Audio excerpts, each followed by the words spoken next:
Hallo und Servus bei einem neuen Video von mir. Ich bin heute im Burgenland unterwegs und möchte dir die Burg Güssing zeigen und dir die 900-jährige Geschichte von ihr erzählen. Wenn dich das interessiert, dann bleib dran. Also, los geht's!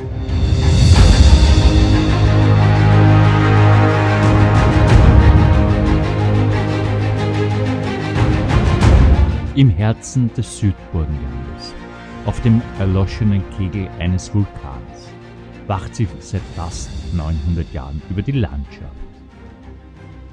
Burg Güssing, sie ist nicht nur ein Wahrzeichen, sondern ein steinernes Geschichtsbuch, das von Königen, rebellischen Grafen und einer der bedeutendsten Adelsfamilien Österreich-Ungarns erzählt.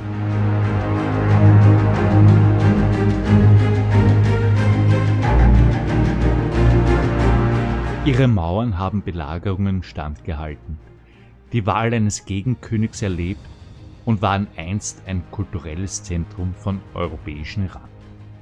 Heute ist sie die älteste noch erhaltene Burganlage des Burgenlandes.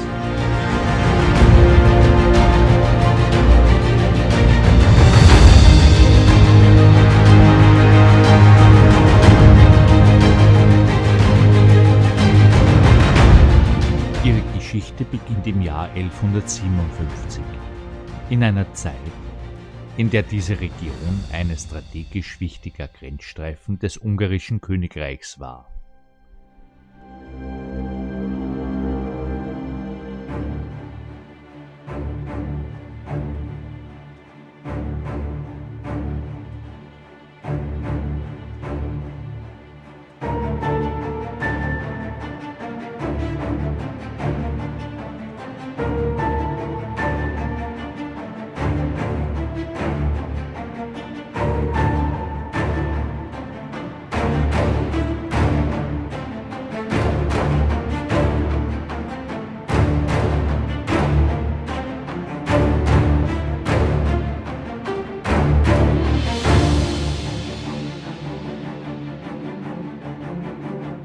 Alles begann mit einem Mann, Graf Wolfer, ein Adeliger aus der Steiermark.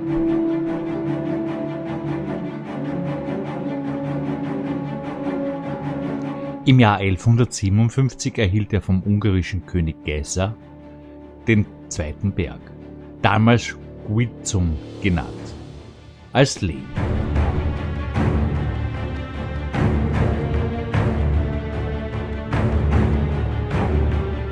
Graf Wolfer zögerte nicht. Er errichtete eine erste Wehranlage aus Holz und gründete daneben ein Benediktinerkloster. Der Grundstein für die Burg Güssing war gelegt.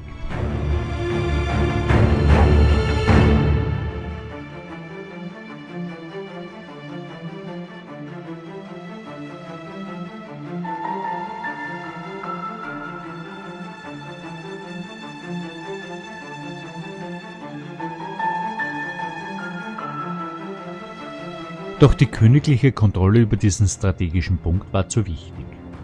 König Biela III., Nachfolger von Geza, zog die Burg samt Kloster wieder ein und ließ sie noch im 12. Jahrhundert zur Steinburg umbauen.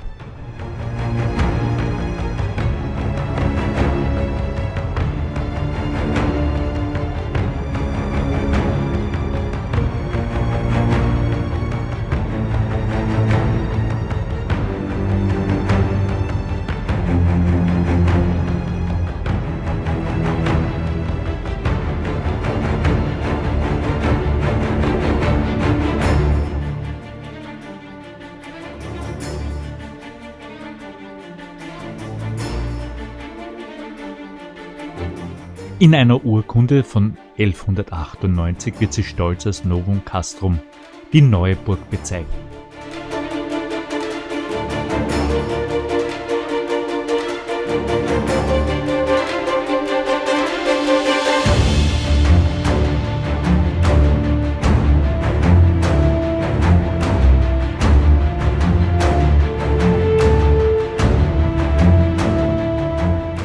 Ihre wahre Stärke musste die junge Burg bald unter Beweis stellen.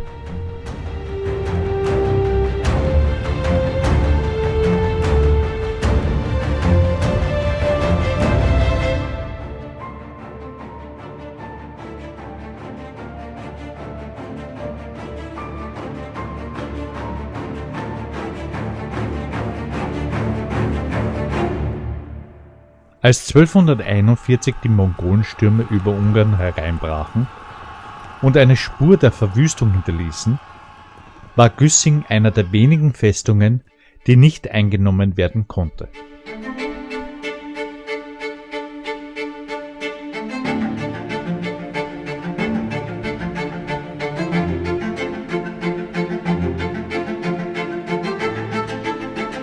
Nur 30 Jahre später, 1273, scheiterten auch die Truppen des böhmischen Königs Ottokar an ihren Mauern. Güssing hatte sich als uneinnehmbares Bollwerk etabliert.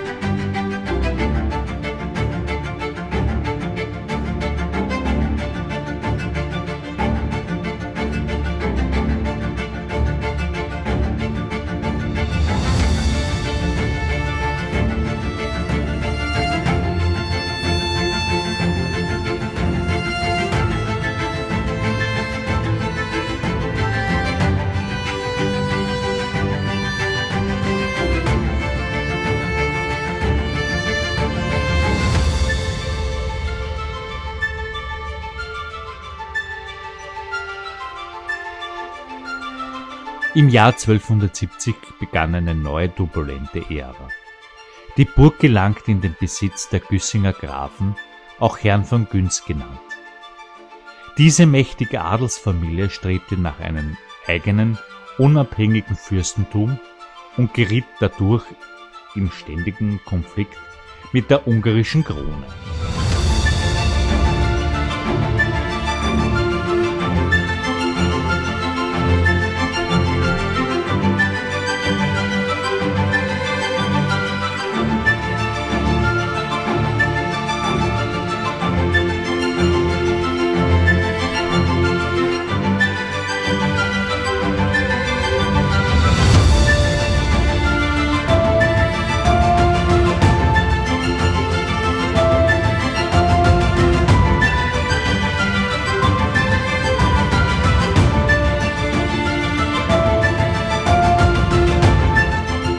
Trotz ihrer Rebellion brachte es Mitglieder der Familie zu höchsten Ämtern. Graf Heinrich lenkte als Paladin und Banus zeitweise die Geschichte des gesamten Königreiches. Doch der berühmteste von ihnen war Graf Iwan, auch der Rote Ritter genannt.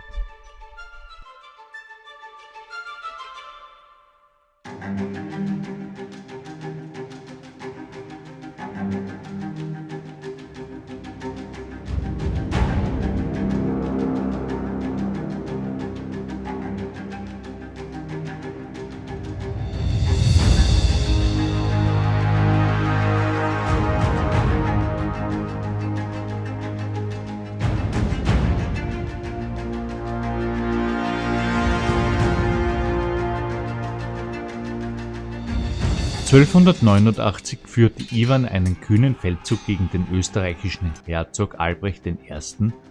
und fügte ihm bei Bernstein eine empfindliche Niederlage zu. Doch der Triumph war nur von kurzer Dauer. Herzog Albrecht schlug zurück, eroberte Güssing und hielt es für einige Zeit besetzt.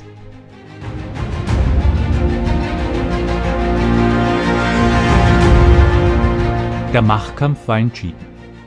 1327 wurde die Güssinger Grafen endgültig unterworfen. Ihre große Zeit war vorbei und die Burg wechselte in den folgenden Jahrzehnten mehrfach den Besitzer. Doch ihre wichtige politische Stunde sollte erst noch kommen.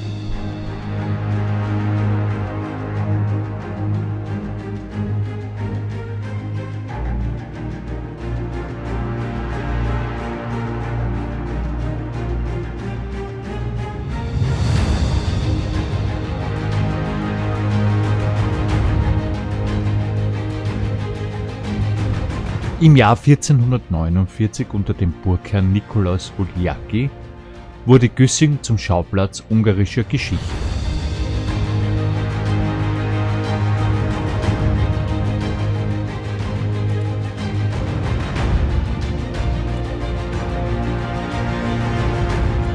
Unzufriedene Magnaten versammelten sich hier und wählten den Habsburger Kaiser Friedrich III. Zum Gegenkönig des ungarischen Herrschers Matthias Comnenius. Ein Akt der Rebellion, ausgeheckt in den Mauern von Güssing.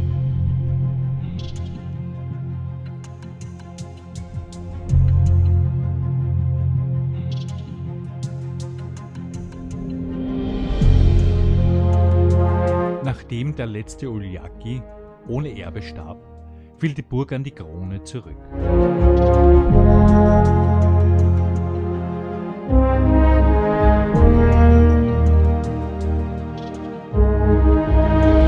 (1524) schlug die Stunde einer neuen Familie, die Güssing für die nächsten Jahrhunderte prägen sollte: die Batthyánis.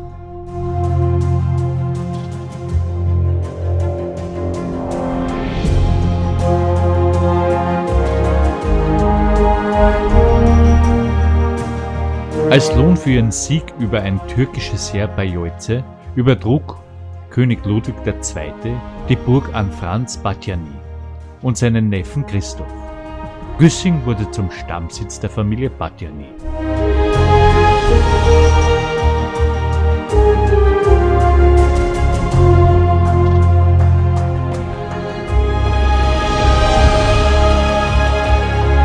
Angesichts der ständigen Gefahr aus dem Osten ließen die Batthyánys die mittelalterliche Burg im 16. und 17. Jahrhundert zu einer weitläufigen Festung erweitern. Güssing wurde erneut zum entscheidenden Bollwerk an der Grenze.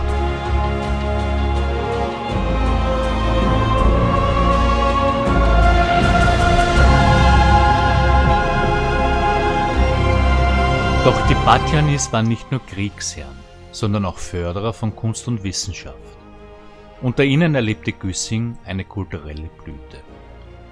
Der berühmte Botaniker Carolus Clusius forschte hier und der Drucker Johannes Manilius machte die Burg zu einem wichtigen Zentrum des Buchdrucks.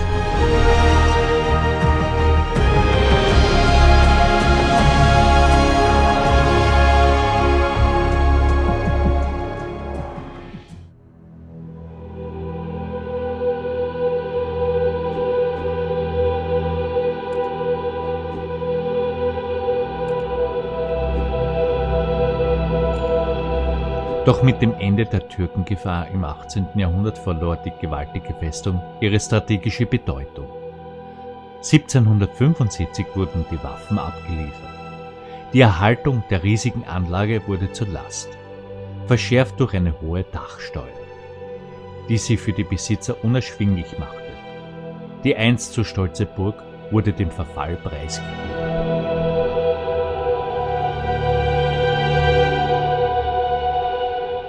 Der endgültige Ruin schien besiegelt.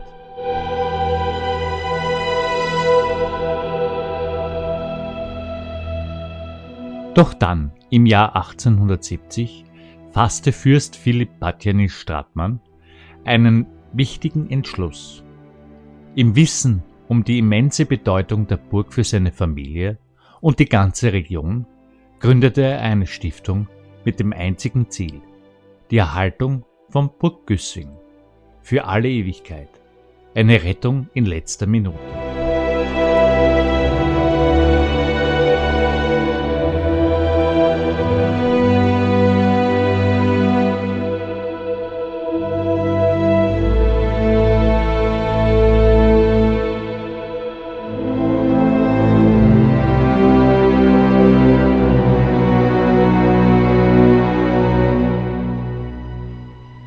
Die Stiftung verlor durch die Inflation nach dem Ersten Weltkrieg fast ihr gesamtes Kapital. Doch der Wille zur Rettung blieb. In den 1980er Jahren wurde die Zusammenarbeit mit dem Land Burgenland ein umfassbares Rettungsprogramm gestartet. In jahrzehntelanger mühevoller Arbeit wurde die Burg restauriert und wieder aufgebaut.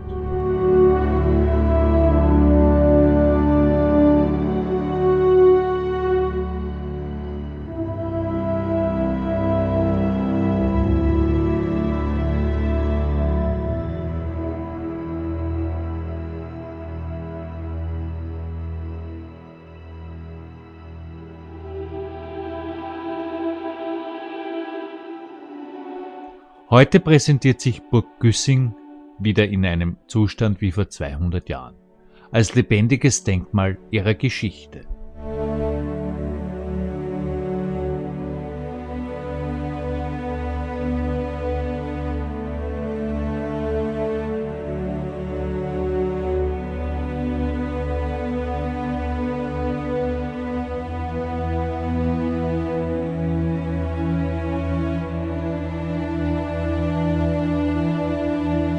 Ja, das war das Video über die Burg Güssing hier im Burgenland. Ich hoffe, das Video hat dir gefallen und du lässt mir einen Daumen hoch da und abonnierst meinen Kanal. Somit verpasst du keine weiteren Videos mehr von mir. Freue mich bis zum nächsten Mal. Ciao, ciao, dein GoTraveler. Also, ciao.